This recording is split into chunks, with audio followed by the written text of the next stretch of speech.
तव्हांखे ॿुधाईंदा हलूं त जोही में समाजी तंजीम रोधनाणी सोशल ऑर्गेनाइज़ेशन पारां लॉयर सेकेंडरी स्कूल शहक रोधनाणी में तालीम जे अहमियत बाबति हिकु प्रोग्राम मुनक़िद कयो वियो।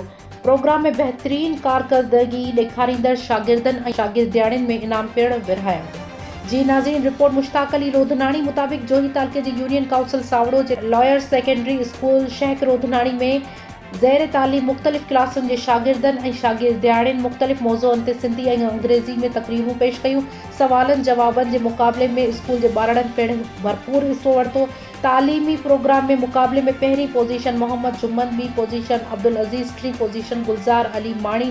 जंहिं बाद समूरनि शागिर्दनि में रोधनाणी सोशल ऑर्गेनाइज़ेशन जे सरवाण कलंदर शाह रोधनाणी, डॉक्टर अलहयार रोधनाणी ऐं ॿियनि पारां शील्ड ऐं कैश इनाम विरहाया विया।